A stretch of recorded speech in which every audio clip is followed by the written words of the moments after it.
نحمد نحمده ونصلي على رسوله الكريم أما بعد أعوذ بالله من الشيطان الرجيم بسم الله الرحمن الرحيم رب اشرح لي صدري ويسر لي أمري واحلل عقدة من لساني يفقهوا قولي۔ آج ہم سورہ ابراہیم کا ایک مختصر جائزہ لیں گے۔ سورہ ابراہیم مکہ کے بالکل آخری دور کی ہے، جبکہ کفار نے فیصلہ کر لیا تھا کہ نبی کریم صلی اللہ علیہ وسلم کو اب وہ شہر سے نکال دیں گے، اور اس کی ایک آیت میں اللہ تعالیٰ نے یہ بات کوٹ بھی کی ہے کہ وَقَالَ الَّذِينَ كَفَرُوا لِرُسُلِهِمْ لَنُخْرِجَنَّكُمْ مِنْ أَرْضِنَا أَوْ لَتَعُودُنَّ فِي مِلَّتِنَا۔ انکار کرنے والوں نے اپنے رسولوں سے کہہ دیا کہ یا تو تمہیں ہماری ملت میں واپس آنا ہوگا ورنہ ہم تمہیں اپنے ملک سے نکال دیں گے۔ یعنی جو بھی وہ شرک کے نظام کو چیلنج کر رہے تھے یا توحید کی دعوت دے رہے تھے، تو کفار ان کو کھلا یہ چیلنج دے رہے تھے کہ آپ کو اس کو چھوڑنا ہوگا ورنہ ہم آپ کو یہاں رہنے نہیں دیں گے۔ لیکن اللہ تعالیٰ نے جواب میں یہ کہا کہ ہم ان ظالموں کو ہلاک کر دیں گے، اور مومنوں سے وعدہ کیا کہ ہم زمین میں تمہیں کو بسائیں گے ان کے بعد۔ اور اس سے پتہ یہ چلتا ہے کہ سورہ ابراہیم بالکل مکہ کے آخری دور کی ہے۔ اور پھر اس میں یہ جو انذار کا طریقہ ہے قرآن کا کہ تنبیہ کی جاتی ہے اور سمجھایا جاتا ہے اور پھر ڈراوا بھی دیا جاتا ہے، تو وہ بھی بہت شدید الفاظ ہیں کہ نبی کریم صلی اللہ علیہ وسلم کی دعوت کو اگر نہیں مانو گے تو تباہ ہو جاؤ گے باقاعدہ کر کے۔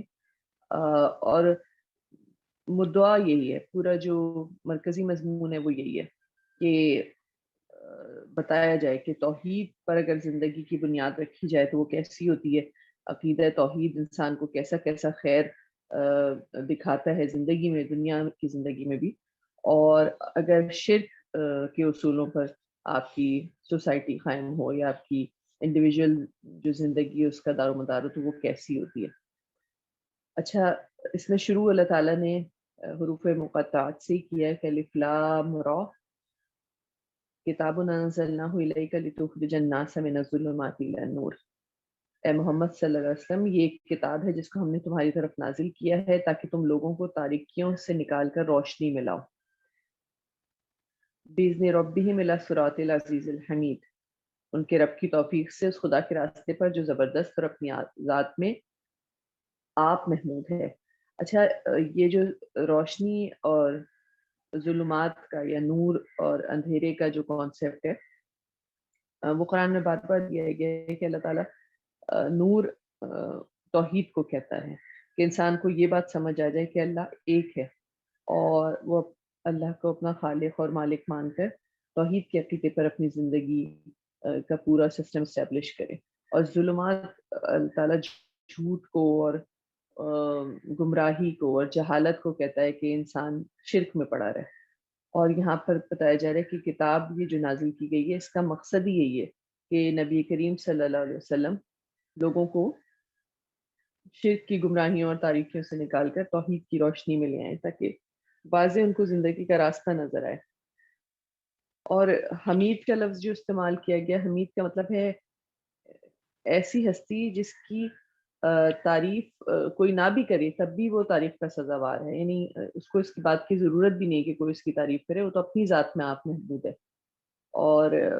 پھر وہ اللہ ہے جس نے زمین اور آسمان پیدا کیا اور ساری موجودات کا مالک بھی وہی ہے۔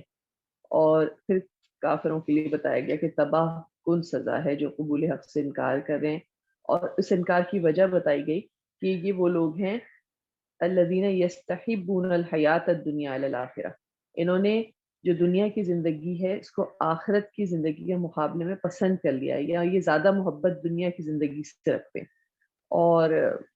یہ اس لیے اللہ کے راستے سے لوگوں کو روک رہے ہیں اور چاہتے ہیں کہ راستہ ان کی خواہشات کے مطابق ٹیڑھا ہو جائے۔ یہ لوگ گمراہیوں میں بہت دور نکل گئے ہیں۔ اصل میں ان کو جو عقیدہ آخرت ہے اس پہ ایمان نہیں ہے کہ ایک آفٹر لائف ہوگی اس ڈیتھ کے بعد، جہاں ان کو جواب سوال ہوگا ان سے اور حساب دینا ہوگا ساری نعمتوں کا جو ملی یہاں پر، اور بتانا ہوگا کہ کیسے زندگی گزاری تھی۔ اس لیے یہ جو پیغام ہے، یہ جو توحید کی دعوت ہے، اس کو جھٹلا رہے ہیں۔ اور پھر اس میں ایک اور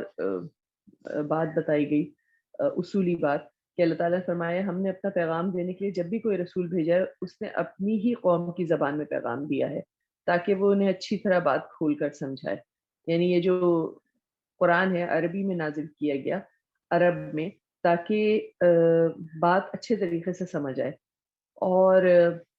اس کا مطلب یہ نہیں ہے کہ یہ قرآن جو غیر عرب لوگ ہیں ان کو ایڈریس نہیں کرے گا، لیکن چونکہ اس کے پہلے مخاطب عرب تھی تو اللہ تعالیٰ نے اس کو عربی زبان میں نازل کیا. نبی کریم صلی اللہ علیہ وسلم نے فرمایا انا افصح العرب، کہ میں عرب میں سب سے فصیح زبان نبی کریم صلی اللہ علیہ وسلم کو اللہ نے عطا کی، یعنی کہ وہ اپنی بات سب سے زیادہ فصاحت کے ساتھ بیان کر سکتے تھے. اور قرآن بھی اپنی بات بہت فصاحت کے ساتھ بیان کرتا ہے. پھر اس کے بعد حدیث ہے اور یہ سب عربی میں ہے اور اس سے کہ پہلے مخاطب اس کے عرب تھے. لیکن اس کا مطلب یہ نہیں کہ یہ عرب سے باہر نہیں، یہ عرب سے باہر یہ پیغام نکلا اور ہم سب اور اس کے علاوہ دنیا کے بہت سارے اور لوگ بھی اس کو سمجھ رہے ہیں. لیکن جس کو سب سے پہلے دیا گیا اس کی زبان میں نازل کرنے کی حکمت یہ ہے کہ یہ نہ عذر پیش کر سکیں لوگ کہ ہمیں تو بات سمجھ ہی نہیں آئی تھی اس لیے ہم اس پیغام کو لے کے آگے چل نہیں سکے. اور دوسرا یہ کہ اللہ تعالیٰ ایسے کوئی معجزات نہیں دکھاتا کہ بھئی قرآن نازل عرب میں ہو رہا ہے لیکن چینی یا جاپانی زبان میں اتارا جائے کہ اس کے لوگوں کو عجوبہ لگے. یہ ایسی کمالات دکھانے کے لیے نہیں نازل ہوا بلکہ یہ بات سمجھانے کے لیے نازل ہوا ہے. پھر اللہ تعالیٰ یہ بتاتا ہے کہ ساری اچھی طرح بات سمجھانے دینے کے بعد بھی اللہ جسے چاہتا ہے بھٹکا دیتا ہے اور جسے چاہتا ہے ہدایت بخشتا ہے اور وہ بالادست اور حکیم ہے. یعنی ہدایت ہر ایک کو حاصل نہیں ہو جاتی جو قرآن کو پڑھ لیتا ہے یا سن لیتا ہے.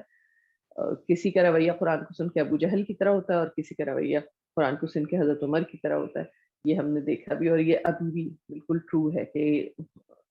دل پہ قرآن کس کے اثر کرتا ہے بس یہ اللہ کی توفیق سے. اور اللہ بھی اس کی رینڈم نہیں کرتا کہ کسی پہ اثر کر جائے کسی کو ہدایت نصیب ہو جائے اور کسی کو نہ ملے. یہ دل کی حالت دیکھ کے اللہ تعالیٰ یہ فیصلہ کرتا ہے کہ کون سا دل ہے اس میں خیر ہے اور اس کو ہدایت عطا کی جائے اور جس کے اندر طلب ہے ہدایت کی. پھر حضرت موسیٰ کا قصہ اس میں بتایا گیا ہے کہ ہم نے موسیٰ کو بھی ایسے ہی نشانیوں کے ساتھ اس کی قوم کے پاس بھیجا تھا اور اس کو بھی یہی حکم دیا تھا کہ ان اخرج قومک من الظلمات الی النور، اپنی قوم کو تاریکیوں سے نکال کے روشنی میں لا. اور ایک اور لفظ جو یہاں استعمال ہوا یہ اس سورہ میں کلیدی الفاظ میں سے ایک ہے کہ ایام اللہ وذکرہم بایام اللہ، اور انہیں تاریخ الہی کی سبق آموز واقعات سنا کر نصیحت کر. یہ ایام اللہ کا لفظ بس ایک اور جگہ سورہ جاسیہ میں آیا ہے اور ایام عربی میں کہتے ہیں کوئی یادگار دن جن سے کوئی ایسوسیٹڈ ایسا واقعہ ہو کہ وہ سب کی ذہنوں میں رہ جائیں. تو اللہ تعالیٰ ایام اللہ کا جو لفظ یہاں استعمال کر رہا ہے اس میں ایک حکمت یہ ہے کہ کہا بتایا جا رہا ہے کہ بھئی قوموں کے جو عروج و زوال ہوئے ہیں گزرے ہیں یا جو سٹوریز قرآن میں بیان کی گئی ہیں کہ ان سے لیسنز لیں وہ ساری چیزیں ان لوگوں کو بتاؤ. اور چونکہ اس میں نشانیاں ہیں لیکن ان نشانیوں سے سبق کون لیتا ہے جو صبار شکور ہے، جو بہت صبر کرنے والا ہے اور شکر کرنے والا ہے. اور عبرت وہی حاصل کرتا ہے جو اپنے اندر صبر کی خوبی بھی رکھتا ہے اور شکر بھی کرنے والا ہے. اچھا اس سے پہلے بھی ہم نے جو صورتیں پڑھی اس میں توحید سے متعلق دلائل تھے، آخرت کے متعلق دلائل تھے، لیکن وہ سارے کائنات سے دلائل دیے گئے تھے. اس سورہ کی خاص بات یہ کہ اس میں بتایا گیا کہ توحید کے عقیدے پر پکا وہی جم سکتا ہے جو شکر کی صفت اپنے اندر رکھتا ہو. شکر کا راستہ توحید کا راستہ ہے کہ اگر کوئی شکر کرتا ہے اللہ کی نعمتوں پر اس کا تو اسے خود یہ بات سمجھ آتی ہے کہ اللہ واحد ہے، ایک ہے اور مجھے اس کے سوا کسی کو اپنا رب تسلیم نہیں کرنا چاہیے، اس لیے کہ احسانات اس کے ہی ہیں ساری میری ذات پہ. پھر اس کے بعد ایک اور لفظ بھی اس میں استعمال ہوا ہے بہت اچھا کہ اللہ تعالیٰ نے کہا نعمت اللہ جو تم پر ہے، اللہ کی جو نعمتیں ہیں ہم نے موسیٰ سے کہا کہ اپنی قوم کو یاد دلاؤ، ان کا تذکرہ کرو اپنی قوم کے ساتھ سامنے کہ نعمت اللہ نے اتنی نعمتیں تمہیں عطا کی. اور پہلی نعمت جو بیان کی وہ یہ کہ اذ انجاکم من آل فرعون، ہم نے تمہیں آل فرعون سے نجات دی اور جو اتنی سخت تکلیفیں تم کو دیتے تھے کہ تمہارے لڑکوں کو قتل کر دیتے تھے اور تمہاری عورتوں کو زندہ بچا رکھتے تھے اور تمہاری رب کی طرف سے بہت سخت آزمائش تھی، یعنی پوری نسل ان کی ختم کر رہے تھے کہ ان کے مردوں کو مار دیتے تھے، بیٹوں کو اور بیٹیوں کو زندہ رہنے دیتے تھے. اور پھر حضرت موسیٰ کی زبان سے ہی یہ الفاظ اللہ تعالیٰ نے کوٹ کیے ہیں کہ وَإِذْ تَأَذَّنَ رَبُّكُمْ لَئِن شَكَرْتُمْ لَأَزِيدَنَّكُمْ وَلَئِن كَفَرْتُمْ إِنَّ عَذَابِي لَشَدِيدٌ، اور یاد رکھو تمہارے رب نے خبردار کر دیا تھا کہ اگر شکر گزار بنو گے تو میں تم کو اور زیادہ نوازوں گا، اور اگر کفران نعمت کرو گے تو میری سزا بہت سخت ہے۔ یعنی شکر اور کفر کو ایک دوسرے کے اپوزٹس کے طور پہ یہاں یوز کیا گیا ہے۔ اور شکر ہے کیا؟ یعنی شکر کی کئی طریقے کی اس میں بتائی گئی ہیں قرآن میں، خود اگر دیکھیں جیسے سورہ لقمان میں ہے وَلَقَدْ آتَيْنَا لُقْمَانَ الْحِكْمَةَ أَنِ اشْكُرْ لِلَّهِ، اور ہم نے لقمان کو اس کی حکمت عطا کی تھی کہ اللہ کا شکر گزار ہوں۔ یعنی اللہ نے حضرت لقمان علیہ السلام آخر ان کی پوری جتنی حکمت تھی ان کی، اس کو ایک جملے میں سمجھ دیا کہ ہم نے اس کو حکمت عطا کی تھی کہ وہ اللہ کا شکر گزار ہو۔ اور اللہ کی شکر گزاری اصل میں حکمت ہے کہ انسان کیسے شکر کرتا ہے، اور یہاں یہ بتایا کہ شکر کرنے سے نعمت میں اضافہ ہوتا ہے۔ لَئِن شَكَرْتُمْ لَأَزِيدَنَّكُمْ، اگر شکر کرو گے تو جس بھی نعمت پہ تم شکر کرو گے تو اور مزید نعمتوں میں وہ اضافے کا باعث ہو جائے گا، اور اگر کفران نعمت کرو گے تو میری سزا بہت سخت ہے۔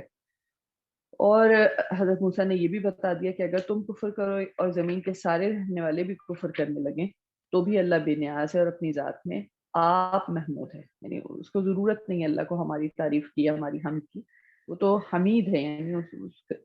آپ سے آپ اس کی حمد ہو رہی ہے۔ اور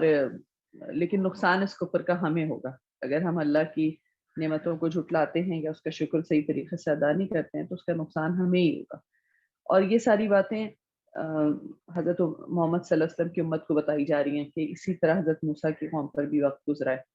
اور حضرت موسیٰ نے بھی اسی طرح کی باتیں اپنی قوم کو بتائیں تاکہ ان کو تاریکیوں سے نکال کے روشنی میں لے آئیں۔ اور پھر اللہ تعالیٰ یہی کہہ رہا ہے کہ کیا تمہیں ان قوموں کے حالات نہیں پہنچے جو پہلے گزر چکی ہیں، قوم نوح اور عاد اور سمود، اور ان کے بعد آنے والی بہت سی قومیں جن کا شمار اللہ کو معلوم ہے۔ اچھا،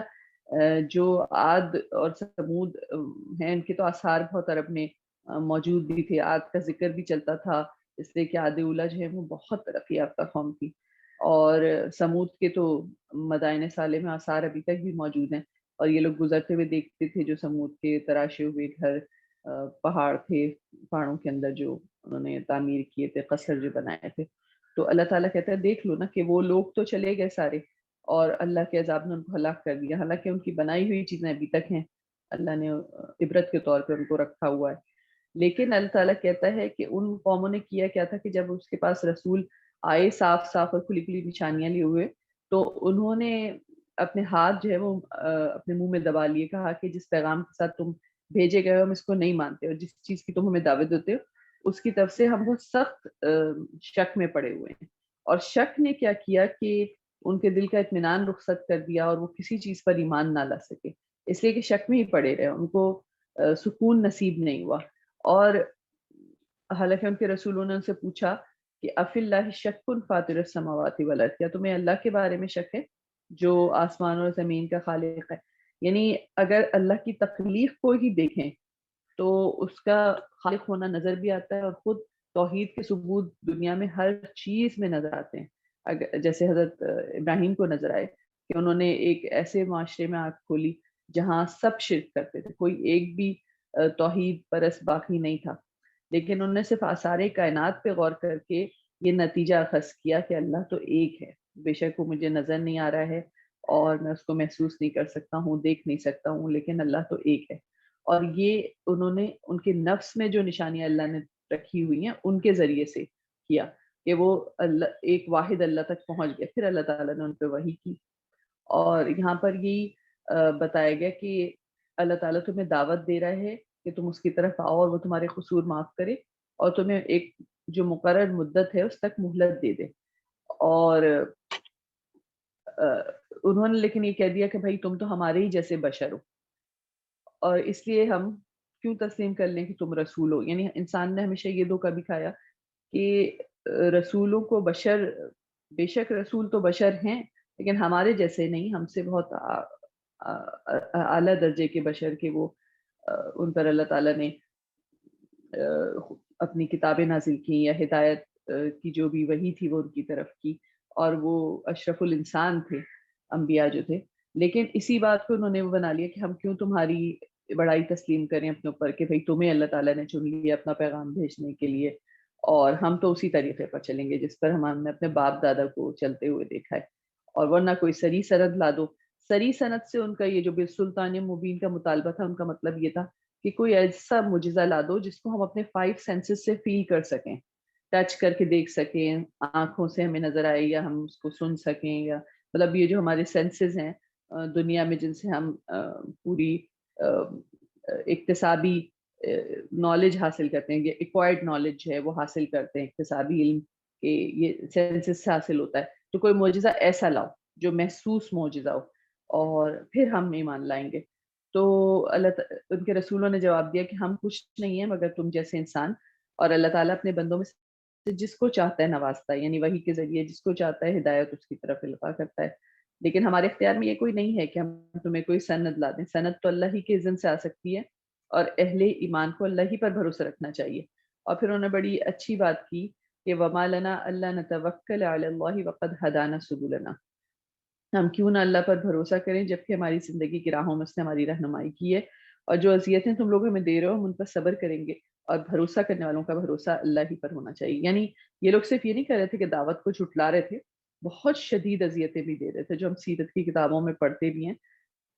کہ انہوں نے پورا پورا زور لگایا ہوا تھا کہ فائنینشلی بھی مسلمانوں کو اتنا تنگ کریں، معاشی حالت ان کی تنگ کر دیں، اور ان کو یعنی پڑوس میں اگر ہیں تو پڑوسی کی حیثیت سے اتنی ان کو اذیت دی جائے کہ ان کو ایسا لگے کہ جیسے انہوں نے اسلام قبول کر کے کوئی غلطی کی ہے، اور ان کا سروائیول ہی ایٹ سٹیک ہو جائے پوری مکہ کی سوسائٹی میں. اس طرح کا ماحول تھا. تو ایمان لانے والوں نے یہ جواب دے دیا کہ ہمارا تو بھروسہ اللہ پہ ہے، ہم ان اذیتوں پہ صبر کریں گے جو تم دے رہے ہو.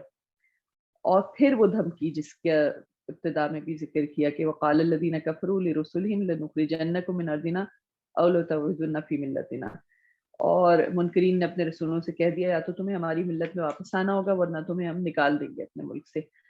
اور اللہ تعالیٰ نے کیا وحی کی، لنہلکن الظالمین، ہم ان ظالموں کو ہلاک کر دیں گے، وَلَنُسْكِنَنَّكُمُ الْأَرْضَ مِن بَعْدِهِمْ، اور زمین میں ہم تمہیں آباد کریں گے ان کے بعد. اس لیے کہ یہی انعام اللہ دیتا ہے ان لوگوں کو جو اللہ کے حضور جواب دہی کا خوف رکھتا ہو اور میری وعید سے ڈرتا ہو. اور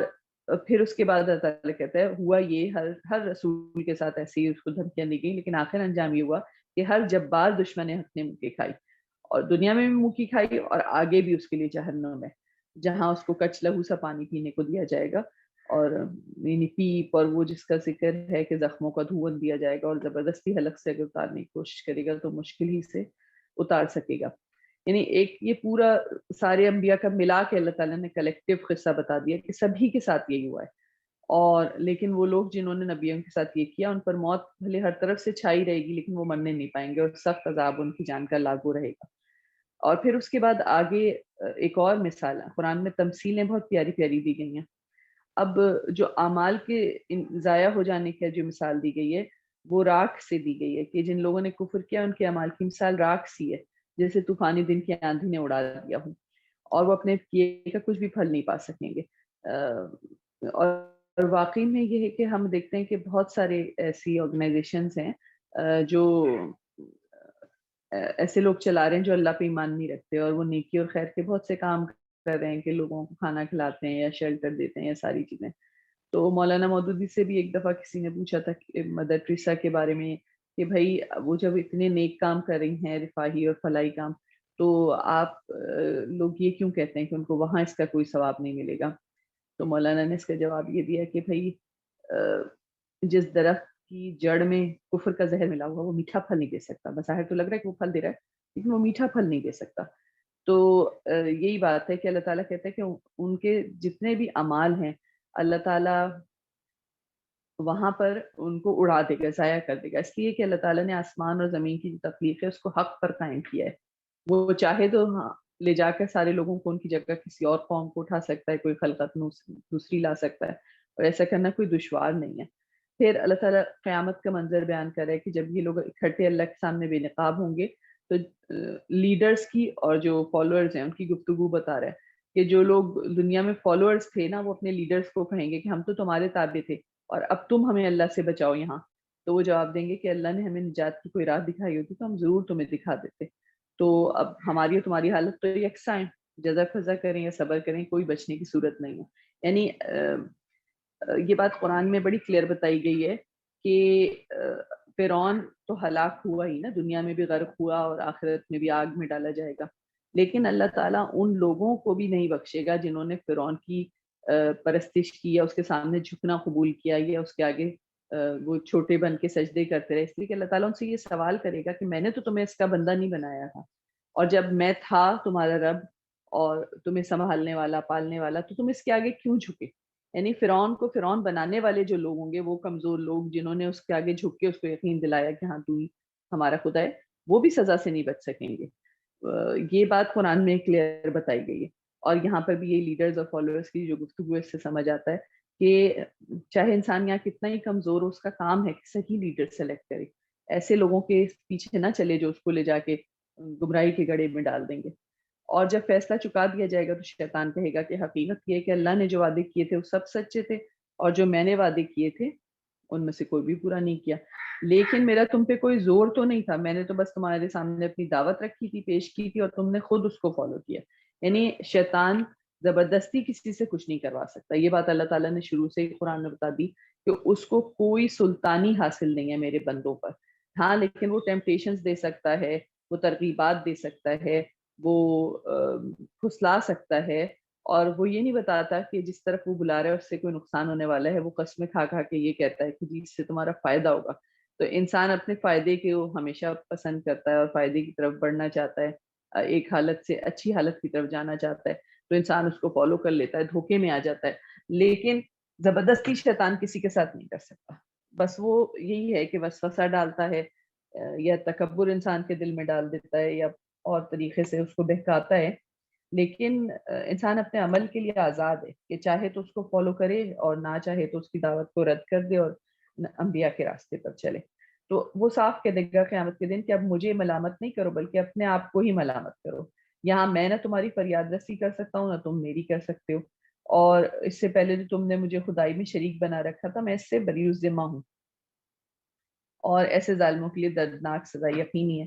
تو یعنی وہ صاف بری ذمہ ہو جائے گا ساری چیزوں سے کہ میرا کوئی اس میں وہ نہیں تھا، تمہارے نفس نے خود تمہیں اس پر آمادہ کیا، گناہ پر آمادہ کیا، اس لیے کہ انسان کے اندر دونوں پوٹینشیل اللہ تعالیٰ نے رکھے ہیں۔ فَأَلْهَمَهَا فُجُورَهَا وَتَقْوَاهَا، اللہ تعالیٰ نے کہا اس کی نیکی اور اس کی بدی ہم نے اس پر الہام کر دی۔ یہ چیزیں ہمیں انٹرنلی پتہ ہیں، انٹرنسک نیچر میں انسان کی اس کو معلوم ہوتا ہے، یعنی دنیا کا کوئی بھی آپ کو وہ نہیں ملے گا جو یہ کہے کہ جھوٹ اچھی چیز ہے یا چوری اچھی چیز ہے یا ایسی کسی بھی، مطلب سب بڑے ڈیفائنڈ ہیں چیزیں کہ یہ ساری برائیاں ہیں اور یہ ساری اخلاقی خوبیاں ہیں، اچھی چیزیں ہیں جو اختیار کرنی چاہیے، لیکن پھر بھی انسان دھوکا کھا جاتا ہے اور بری راستے پہ چل پڑتا ہے، اسے تو ایسا لگتا ہے اس کو وقتی طور پہ کہ شاید اس سے فائدہ ہو جائے گا۔ پھر اس کے بعد جو لوگ دنیا میں ایمان لائے ہیں اور جنہوں نے نیک عمل کیے ہیں ان کا انجام بتایا کہ وہ ایسے باغوں میں داخل کیے جائیں گے جن کے نیچے نہریں بہتی ہوں گی، اور اپنے رب کے اذن سے وہ ہمیشہ رہیں گے اس میں، وہاں ان کا استقبال سلامتی کی مبارکباد سے ہوگا، اور تحیہ تحیہ کہا گیا، ان کا تحیہ سلام ہوگا، تحیتہم فیہ سلام۔ تحیہ عربی میں جو استقبال کرنے کے لیے کلمات بولے جاتے ہیں ان کے لیے استعمال ہوتا ہے، اس کے علاوہ بار بار مطلب وہ سلامتی کی ایک دوسرے کو پیغام دے رہے ہوں گے۔ اور اس کے بعد ہے وہ بہت پیاری ایک اور تمثیل بیان کی گئی ہے جو خاص سورہ ابراہیم میں ہی بہت اچھی سمجھائی گئی ہے کہ دو چیزوں سے اللہ تعالیٰ نے مثال دی ہے، کلمہ طیبہ کی مثال دی ہے اچھی ذات کے درخت سے، اور کلمہ خبیثہ کی مثال دی ہے ایک بری ذات کے درخت سے۔ تو اللہ تعالیٰ کہتا ہے کہ کلمہ طیبہ کو اللہ نے کس چیز سے مثال دی، اس کی مثال ایسی ہے جیسے اچھی ذات کا درخت جس کی جڑ زمین میں گہری جمی ہوئی ہے اور شاخیں آسمان تک پہنچی ہوئی ہیں، اور ہر آن وہ اپنے رب کے حکم سے پھل دے رہا ہے۔ یعنی کلمہ طیبہ جو ہم پڑھتے ہیں کہ لا الہ الا اللہ، کہ سارے جو خدا ہیں دوسرے اللہ کے سوا ان سب کا انکار کرتے ہیں اور اس بات کا اعلان کرتے ہیں کہ اللہ کے سوا کوئی عبادت کی لائق نہیں ہے، تو اللہ تعالیٰ کہتے ہیں یہ ایسا ہے جیسے اچھی ذات کا درخت ہے، اور دل میں اس کی جڑیں گہری ہوتی ہیں، اور پھر اس کا جو پھل ہے، اس کے جو سبزہ ہے، جو سایہ ہے، وہ سب دوسروں کو نظر آ رہا ہوتا ہے، کہ اس کی وجہ سے چونکہ انسان کے دل سے ایک چشمہ پھوٹتا ہے خیر کا، اور وہ نیک اور صالح اعمال کرتا ہے، اور وہ جو نیک اور صالح اعمال ہیں وہ دنیا بھر کو نظر آتے ہیں، اس درخت کے سائے میں بھی لوگ بیٹھتے ہیں، اس کے پھل بھی کھاتے ہیں. یعنی یہ نہیں ہو سکتا کہ کوئی کلمہ طیبہ کو اختیار کرے اپنی زندگی میں لیکن اس کی خیر دنیا والوں کو نظر نہ آئے. اللہ تعالیٰ کہتا ہے کہ نظر آتی ہے، اور اس لیے کہ اس کی شاخیں آسمان تک پہنچی ہوئی ہوتی ہیں، وہ حران اپنے رب کے حکم سے وہ پھل دے رہا ہے. یعنی ایسا زبردست اللہ تعالیٰ کہتا ہے کہ اگر کوئی توحید پر اپنی زندگی کی تعمیر کرتا ہے، اور یہ بات سب سے زیادہ تو انبیاء کی جو زندگیاں ان میں نظر آتی ہیں کہ آپ دیکھیں کہ خیر ہی خیر اور اعلیٰ اخلاق کا بہترین نمونہ یا احسن تقویم کا بہترین نمونہ سب سے زیادہ انبیاء کی ذات میں، انبیاء کی زندگیوں میں پیش کیا گیا نا. تو ان کے ساتھ کتنے ہی برے سلوک لوگوں نے کیے، انہوں نے جواب میں نیکی کی اور وہ اپنے مشن پر قائم رہے، چاہے کتنی زیادہ ان کے ساتھ زیادتیاں کی گئیں، ظلم کیا گیا کہ ان کو ہٹا دیا جائے اس کام سے اور ان کو پھیر دیا جائے اس مشن سے، لیکن وہ نہیں اپنی جگہ سے ہٹے بلکہ وہ کام کرتے رہے جو اللہ نے ان کے سپرد کیا تھا. اس لیے کہ ان کی جڑیں بہت گہری جمی ہوئی تھیں، ان کے دل میں ایمان تھا، اور ان کی جو جس پلیٹ فارم پہ وہ کھڑے تھے وہ بہت مضبوط تھا کہ وہ بالکل ان کو ہلا نہیں سکی دنیا کی کوئی مصیبت بھی. اور جو کلمہ خبیثہ ہے، یعنی جو بھی کلمہ خبیثہ یا تو ایک اجمال میں کہا گیا ہے کہ جو بھی چیز اینٹی توحید ہے، لا الہ الا اللہ کے اگینسٹ جا رہی ہے، وہ کلمہ خبیثہ ہے. اور اس کی مثال ایسی ہے کہ بدذات درخت ہے جو زمین کی سطح سے اکھاڑ پھینکا جاتا ہے اور اس کے لیے کوئی استحکام نہیں، یعنی کوئی جنگلی پودا جیسے ہوتا ہے یا خودرو جھاڑی اگ جاتی ہے، اس کی جڑیں اتنی گہری نہیں ہوتی، ان کو اکھاڑنا اتنا مشکل نہیں ہوتا، اور اس کے لیے کوئی زمین میں ٹھہراؤ نہیں ہے. تو لگتا تو بظاہر یہ ہے کہ بہت زیادہ جیسے جو خودرو پودے ہیں ہوتے ہیں، جنگلی درخت ہوتے ہیں چھوٹے چھوٹے، وہ اتنے بھر کے آ جاتے ہیں، ایسا لگتا ہے پورا کھیت انہی سے بھر گیا ہے. لیکن ایک اچھی ذات کا درخت جو پھلدار درخت ہو، جو بڑا ہو، بہت اس کی شاخیں اونچی ہوں، بلند ہوں، اور پھل بھی دے رہا ہو، میٹھا پھل ہو، تو وہ ان سب پہ بھاری ہوتا ہے، اور وہ سالوں چلتا ہے، اور اس کے پھل اور اس کے سائے سے لوگ فائدہ اٹھا رہے ہوتے ہیں. لیکن یہ جو سارے خودرو جھاڑیاں اور پودے ہوتے ہیں، ان کا کوئی فائدہ نہیں ہوتا کہ یہ چند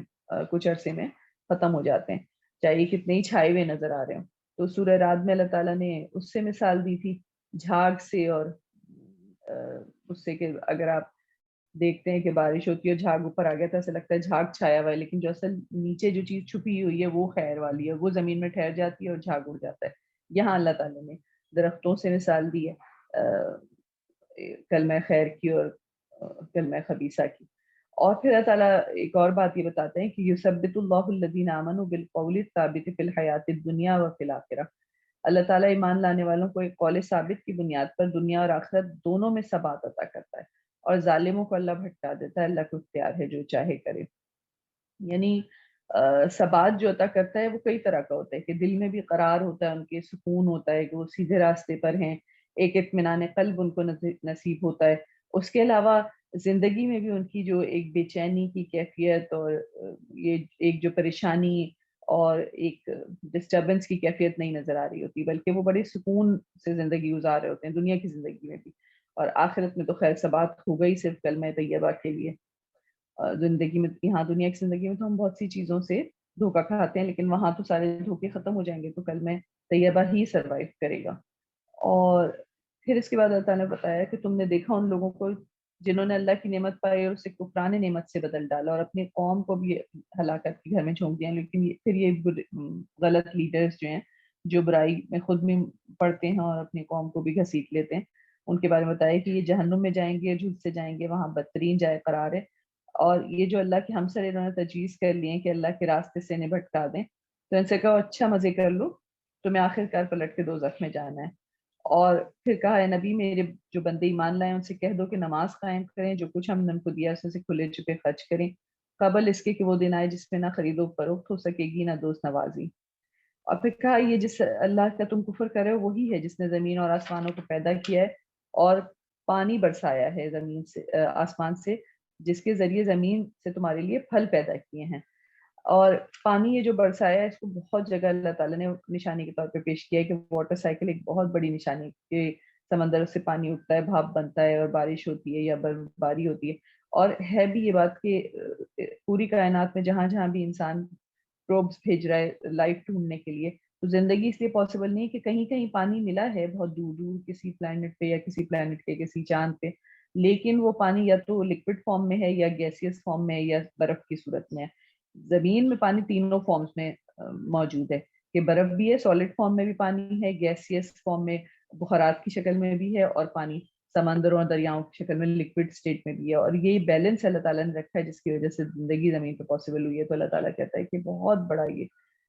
ایک احسان ہے اللہ کا, اور بہت بڑی نشانی ہے. اور پھر اس پانی سے اللہ تعالیٰ نے پھل بھی زمین میں پیدا کیے ہیں جنہیں تم دیکھتے ہو کھاتے ہو.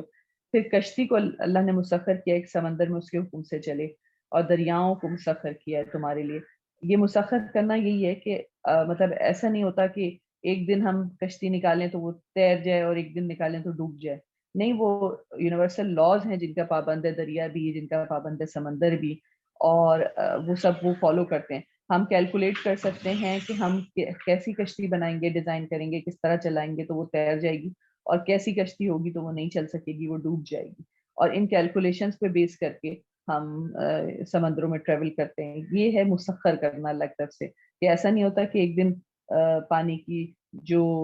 ڈینسٹی ہے کچھ اور ہے, دوسرے دن کچھ اور ہے. نہیں, وہ اسٹینڈرڈ ویلیوز ہیں, یونیورسل لاز ہیں, وہ جو ویسے کی ویسے ہی رہیں گے ہمیشہ. تو اللہ تعالیٰ کہتا ہے یہ میں نے مسخر کر کے تمہیں دیا ہے نا, اسی لیے تم کیلکولیٹ کر کے اپنی زندگی گزارتے ہو کہ کیسے چلنا چاہیے. اور سورج اور چاند کو تمہارے لیے مسخر کیا کہ لگاتار چلے جا رہے ہیں, اور رات اور دن کو تمہارے لیے مسخر کیا.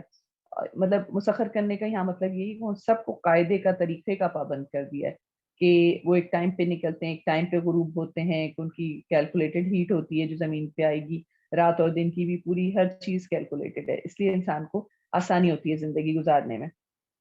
اور جس نے وہ سب کچھ دیا جو تم نے مانگا, کہا گیا وہ آتاکم من کل ما سألتموہ, یعنی تمہیں وہ کچھ دیا جو سے مانگا. تو اس کی تفسیر میں مفسرین کہتے ہیں کہ مطلب جو ہماری فطرت کی مانگ تھی نا, جو بھی ڈیمانڈ تھی وہ اس نے پوری کی. ہمارے پیدا ہونے سے پہلے, زمین پہ انسانوں کو بھیجنے سے پہلے, یہاں وہ ساری نعمتیں رکھ دی جو اس کے سروائیول کے لیے ضروری تھی. یعنی مانگنا یہاں اس سینس میں نہیں ہے جو دعائیں ہم مانگتے ہیں وہ تو اکثر ہماری ضروریات نہیں ہوتی, بلکہ وہ ہماری حاجات کے علاوہ ہماری خواہشات ہوتی ہیں. حاجات جو بیسک ریکوائرمنٹس ہیں ہماری زندگی کو سسٹین کرنے کے لیے یا دنیا میں سروائیو کرنے کے لیے, وہ تو اللہ نے بغیر مانگے یہ ساری پوری کر دی ہیں. اور پھر اللہ تعالیٰ کہتا ہے وَإِن تَعُدُّوا نِعْمَتَ اللَّهِ لَا تُحْصُوهَا, اگر تم اللہ کی نعمتوں کا شمار بھی کرنا چاہو تو نہیں کر سکتے. لیکن حقیقت یہ کہ انسان بڑا ہی بے انصاف اور ناشکرا ہے. پھر حضرت ابراہیم کا ذکر ہے اس آیت سے, وَإِذْ قَالَ إِبْرَاهِيمُ رَبِّ اجْعَلْ هَٰذَا الْبَلَدَ آمِنًا وَاجْنُبْنِي وَبَنِيَّ أَن نَّعْبُدَ الْأَصْنَامَ, کہ اللہ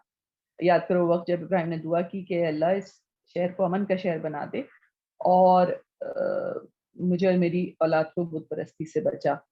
تو اس سے وہ سورت کا نام دیا گیا ہے, علامتی نام ہے کہ اس سورت کا نام سورہ ابراہیم ہے. اور یہ حضرت ابراہیم کی وہ دعا ہے جب وہ مکہ میں آ کے آباد ہوئے اور اپنی اولاد کو انہوں نے آباد کیا, تو کہا کہ میں نے لا کے اپنی اولاد کو یہاں ایک بے آب و گیا وادی میں ٹھہرا دیا ہے تیرے حکم پر, تو ان کو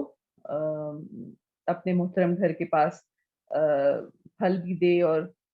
سکون کی زندگی دے تاکہ یہ لوگ نماز قائم کریں اور لوگوں کے دلوں کو ان کا مشتاق بنا. یعنی یہ دعا انہوں نے کی کہ لوگوں کے دل ان کے ایسے مشتاق بنے کہ لوگ ان کی طرف کھینچے چلے آئیں. اور واقعی اب آپ دیکھیں کہ کتنے لوگ ہیں, بلینز میں تعداد ہوگی, کہ وہ جانا چاہتے ہیں اللہ کے گھر کے پاس اور وہاں کے لوگوں سے, ان نیٹو لوگوں سے ملنا چاہتے ہیں, اور ان کی محبت خود بخود اللہ نے سب کے دلوں میں ڈال دی ہے. اور انہیں کھانے کو پھل دے شاید کہ یہ شکر گزار بنے. اور پھر کہا کہ تو جانتا ہے جو کچھ ہم چھپاتے ہیں جو کچھ ظاہر کرتے ہیں. تو اللہ تعالیٰ نے کہا ہاں واقعی اللہ سے کچھ بھی چھپا ہوا نہیں ہے. پھر حضرت ابراہیم نے شکر کیا کہ شکر ہے اس خدا کا جس نے اس بڑھاپے میں مجھے اسماعیل اور اسحاق جیسے بیٹے دیے, اور حقیقت یہ کہ میرا رب ضرور دعا سنتا ہے, اور اے میرے پروردگار مجھے نماز قائم کرنے والا بنا, اور میری اولاد سے بھی ایسے لوگ اٹھا جو یہ کام کریں. یہ وہ دعا جو ہم پڑھتے ہیں, رب اجعلنی مقیم الصلاۃ ومن ذریتی ربنا وتقبل دعا ربنا اغفر لی ولوالدی وللمؤمنین یوم یقوم الحساب. یہ بھی سورہ ابراہیم کی آیت نمبر 40 اور 41 ہے جو ہم پڑھتے ہیں. اور دعا کی انہوں نے ساری ایمان لانے والوں کے لیے اور والدین کے لیے اپنے کہ معاف کر دیجیے گا جس دن یوم حساب قائم ہوگا. اور پھر اس کے بعد اللہ تعالیٰ بڑے سخت الفاظ میں ظالموں کو تنبیہ کر رہا ہے اور مومنوں سے یہ کہہ رہا ہے کہ تم یہ سب مت سمجھو کہ یہ ظالم جو کچھ کر رہے ہیں اس سے اللہ غافل ہے, اللہ تو انہیں ٹال رہا ہے. اس دن کے لیے جب یہ حال ہوگا کہ آنکھیں پھٹی پھٹی رہ جائیں گی, یہ سر اٹھائے بھاگے چلے آ رہے ہوں گے, سر اٹھا اس لیے کہ سامنے وہ حقیقت نظر آ رہی ہوگی، پردہ اٹھ جائے گا، غیب کی میں جو ہیں اس وقت چیزیں وہ نظر آنے لگیں گی سامنے. اور اللہ تعالیٰ کہتے ہیں کہ ان کی نظریں اوپر جمی ہوں گی اور دل اڑے جا رہے ہوں گے. اور محمد صلی اللہ علیہ وسلم تم ان کو اس دن سے ڈرا دو جبکہ عذاب انہیں آ لے گا. اور یہ اس وقت کہیں گے کہ اے رب ہمیں تھوڑی سی مہلت اور دے دیتی، ہم تیری دعوت کو لبیک کہیں اور رسولوں کی پیروی کریں. تو ان کو منع کر دیا جائے گا کہ اب یہ نہیں ہو سکتا. کیا تم وہی لوگ نہیں ہیں جو اس سے پہلے قسمیں کھا کر کہتے تھے کہ ہم پر زوال نہیں آنے والا؟ حالانکہ تم دنیا میں جہاں بس رہے تھے وہاں تم دیکھ رہے تھے کہ جو قومیں ہلاک ہوئی ہیں ان کے آثار باقی ہیں. جیسے فرعون اب کہیں نہیں ہے، اس کی لاش لیکن موجود ہے، ممی اس میوزیمز میں لوگ دیکھتے ہیں جا کے، اور احرام مصر بھی ابھی موجود ہیں. یعنی آثار وہ ختم نہیں ہوئے جو انہوں نے بنائے تھے، اور ان قوموں کو لیکن اللہ تعالیٰ نے مٹا دیا. تو اللہ تعالیٰ کہتا ہے اگر تم ان کو دیکھتے تو بھی تمہیں سمجھ آ جاتے. ان کی مثالیں دے کر ہم تمہیں سمجھا رہے تھے کہ کوئی بھی یہاں ہمیشہ رہنے والا نہیں ہے. تو جو کفر کرے گا وہ کتنا ہی اپنے آپ کو بڑا سمجھے، ایک دن وہ غارت ہو جائے گا نا. پھر اللہ نے کہا وَقَدْ مَكَرُوا مَكْرَهُمْ وَعِندَ اللَّهِ مَكْرُهُمْ، انہوں نے بہت مکر کیے، بہت چالیں. مکر کہتے ہیں خفیہ چال کو، خفیہ تدبیر کو انہوں نے چلی، لیکن اللہ کے پاس ان کی ہر چال کا توڑ تھا. حالانکہ ان کی چالیں اتنی کوئی ایسی انہوں نے چلی تھیں، ایسی غضب کی تھیں کہ پہاڑ ان سے ٹل جائیں، لیکن بہرحال وہ ایسی نہیں تھیں کہ اللہ کے پاس ان کا توڑ نہ. وہ ساری ملا کے بھی ظاہر کوئی اللہ کا مقابلہ وہ نہیں کر سکے اور ہلاک ہوئے آخرکار سے کہ اللہ عزیز ذوالانتقام ہے. اور پھر ایک اور بات یہاں بتائی گئی کہ اے نبی تم ہرگز یہ گمان نہ کرو کہ اللہ اپنے رسولوں سے کیے ہوئے وعدوں کے خلاف کچھ کرے گا. اللہ نے وعدہ کیا ہے رسولوں کو نصرت دینے کا، وہ وعدہ پورا ہوگا، اور اللہ زبردست اور انتقام لینے والا ہے. اور ڈراؤ اس دن سے انہیں جب زمین اور آسمان بدل کر کچھ سے کچھ کر دیے جائیں گے اور اللہ کے سامنے سب بے نقاب ہوں گے، واحد قہار کے سامنے بے نقاب ہوں گے. تو یہ جو بتایا گیا کہ یہ جو حشر برپا ہوگا یہ اسی زمین پر ہوگا. اور بتایا گیا کہ جب تیسرا یہ جو 3 سور بتائے گئے نا، ایک نفقۃ الفضا ہے، پھر دوسرا وہ سور ہے جس سے ساری مخلوقات مر جائیں گی، اور پھر تیسرا سور ہے جس پہ وہ دوبارہ زندہ ہو کے چل پڑیں گی اپنے مالک کی طرف. تو جب حضرت اسرافیل سور پھونکیں گے تو وہ خود بھی، ان کی بھی ڈیتھ ہو جائے گی، اور بہت لمبا ایک ٹائم پیریڈ جو اللہ ہی جانتا ہے کہ کتنا ہوگا گزرے گا، جس میں اللہ کی ذات کے سوا کوئی زندہ نہیں رہے گا، کوئی زیرو زندہ نہیں رہے گا، صرف اللہ زندہ ہوگا. اور اللہ زندہ و جاوید ہے، ہمیشہ ہمیشہ کے لیے، اس کو کبھی زوال نہیں ہے. پھر وہ حضرت اسرافیل کو پہلے زندہ کرے گا، وہ دوبارہ سور پھونکیں گے، اور پھر اس کے بعد ساری مخلوقات دوبارہ ان کو زندگی ملے گی، وہ اللہ کی طرف چل پڑیں گی. تو یہ بتایا گیا کہ یہ سب کچھ اسی زمین پہ ہو رہا ہوگا، لیکن جو لاز آف نیچر ہیں اس وقت، فزیکل لاز ہیں جن پہ دنیا چل رہی ہے، وہ چینج ہو جائیں گے. زمین کچھ کی کچھ ہو جائے گی، بدل کے کچھ اور کر دی جائے گی، تبدیل کر دی جائے گی. یعنی یہیں پر جہاں ہم ابھی رہتے ہیں بالکل ہاں کھلے گی ہماری، انہیں قبروں سے ہم نکلیں گے جہاں ہم دفن کیے گئے ہوں گے، لیکن جب اٹھیں گے تو یہ سب کچھ، یہ جو سین ہمارا یہاں ہے جب ہم دنیا میں چل پھر رہیں گے، بدل چکا ہوگا، سب کچھ تبدیل ہو چکا ہوگا، اور وہ عالم آخرہ ہوگا، اس لیے کہ عالم دنیا تمام ہو چکا ہوگا. پھر اس کے بعد تم مجرموں کو دیکھو گے کہ زنجیروں میں ہاتھ پاؤں جکڑے ہوں گے، تارکول کے لباس پہنے ہوں گے، اور آگ کے شعلے ان کی آنکھوں پر، ان کے چہروں پر چھا رہے ہوں گے. اور یہ اس لیے ہوگا کہ ہر متنفس کو اللہ اس کے کیے کا بدلہ دے گا، اور اللہ کو حساب لیتے دیر نہیں لگتی. یہاں پہ قطیران کا لفظ یوز ہوا ہے جس کا یہاں ترجمہ تارکول کیا ہے، اور گندھک بھی ہو سکتا ہے اس کا ترجمہ، اور نہ پگھلے ہوئے تانبے کو بھی قطیران کہہ سکتے ہیں. یعنی کوئی سخت چیز ہوگی جس کا لباس اللہ تعالیٰ بتا رہے ہیں، سخت تکلیف دہ چیز جو لباس کے لیے استعمال نہیں ہوتی، لیکن وہاں عذاب کی صورت یہ ہوگی کہ یہ اس طرح کے لباس پہنائے جائیں گے. اور یہ بہت سخت الفاظ ہیں، اس لیے کہ حضرت یہ جو نبی کریم صلی اللہ علیہ وسلم کے ساتھ یہ لوگ کر رہے تھے سخت سلوک، وہ اللہ تعالیٰ کے قہر کو للکارنے والی بات تھی. تو یہ تنبیہ آخری تنبیہات میں سے. اس کے بعد نبی کریم صلی اللہ علیہ وسلم ہجرت کر گئے تھے مکہ سے، اور ان لوگوں کو بار بار ڈرایا جا رہا تھا کہ نبی کو جھٹلانے والوں پر تو اللہ کا عذاب آ جاتا ہے، تم اللہ سے ڈرو، یہ نہ دنیا اچھی ہوگی تمہاری نہ آخرت اچھی ہوگی اگر تم اس طرح اللہ کے نبی کو اپنے شہر سے نکال دو گے. لیکن بہرحال جن کو توفیق ہوئی وہی انہوں نے اسلام قبول کیا، بعض لوگ تو آخر تک ڈٹے رہے مخالفت پہ. اور اللہ کو حساب لیتے کچھ دیر نہیں لگتی. اس کے بعد آخری آیت کی ہے هذا بلاغ للناس ولينذروا به وليعلموا انما هو اله واحد وليذكر اولو الالباب. یہ ایک پیغام ہے سب انسانوں کے لیے، اور یہ بھیجا گیا ہے اس لیے کہ ان کو اس کے ذریعے سے خبردار کر دیا جائے، اور وہ جان لیں کہ حقیقت میں خدا بس ایک ہی ہے، اور جو عقل رکھتے ہیں وہ ہوش میں آ جائیں. یعنی یہ جو بلاغ کیا گیا قرآن کے ذریعے سے پیغام پہنچایا گیا ہے، اور یہ خبردار کر رہا ہے کہ جو عقل رکھتے ہیں اولو الالباب. تو یہ بات بھی یہاں پہ بڑی کلیئر کی گئی کہ اللہ تعالیٰ عقل مند انہیں کو کہتا ہے جو توحید کو قبول کرتے ہیں، اس لیے کہ توحید دنیا کی سب سے بڑی حقیقت ہے. اور جو نہیں قبول کرتے ہیں وہ احمق لوگ ہیں کہ وہ سامنے کی جو بات ہے وہ ان کو سمجھ نہیں آ رہی، اور سارے دلائل قرآن نے حالانکہ دے دیے، اور سارے کائنات میں سارے شواہد موجود ہیں، لیکن پھر بھی ان کو ایک حق بات جو بہت واضح ہے وہ سمجھ نہیں آ رہی، تو وہ اپنا ہی نقصان کریں. تو ایسے لوگوں کو اللہ تعالیٰ احمق کہتا ہے جو نصیحت قبول نہیں کر رہے. تو اللہ تعالیٰ سے بہت دعا ہے کہ اللہ تعالیٰ ہمیں اولو الالباب میں شامل کرے، ان لوگوں میں شامل کرے جو توحید کی متعلق مطمئن ہو جاتے ہیں ان کے دل اس بات پر کہ اللہ ایک ہے، اور وہ پھر اللہ کے سوا کسی کی بندگی ساری عمر نہیں کرتے، کسی کے آگے سر نہیں جھکاتے، یہاں تک کہ اپنی خواہش نفس کے آگے بھی سر نہیں جھکاتے، جو اللہ کا حکم ہوتا ہے اس پر چلتے ہیں. دعا کر لیتے ہیں اور اس کے بعد پھر ہم جو بھی آپ لوگ بات کوئی ایڈ کرنا چاہیں یا سوال کرنا چاہیں وہ رکھ لیں گے. بسم اللہ الرحمن الرحیم. ربنا آتنا فی الدنیا حسنة وفی الآخرة حسنة وقنا عذاب النار وادخلنا الجنة مع الأبرار یا عزیز یا غفار. ربنا ظلمنا أنفسنا وإن لم تغفر لنا وترحمنا لنكونن من الخاسرين. رب اغفر وارحم وأنت خير الراحمين. رب اجعلني مقيم الصلاة ومن ذريتي ربنا وتقبل دعاء. ربنا اغفر لي ولوالدي وللمؤمنين يوم يقوم الحساب. ربنا لا تؤاخذنا إن نسينا أو أخطأنا. ربنا ولا تحمل علينا إصرا كما حملته على الذين من قبلنا. ربنا ولا تحملنا ما لا طاقة لنا به واعف عنا واغفر لنا وارحمنا أنت مولانا فانصرنا على القوم الكافرين. ربنا تقبل منا إنك أنت السميع العليم وتب علينا إنك أنت التواب الرحيم. وصلى الله تعالى على خير خلقه وآله وأصحابه أجمعين برحمتك يا أرحم الراحمين. آمين. السلام علیکم و رحمۃ اللہ.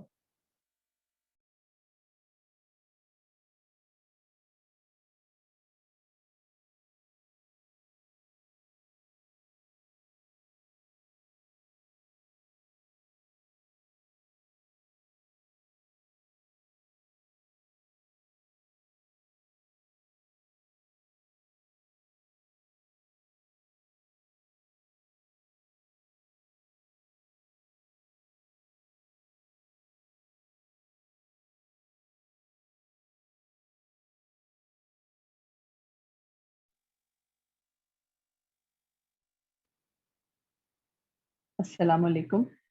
کسی کو کوئی بات اس میں ایڈ کرنی ہے؟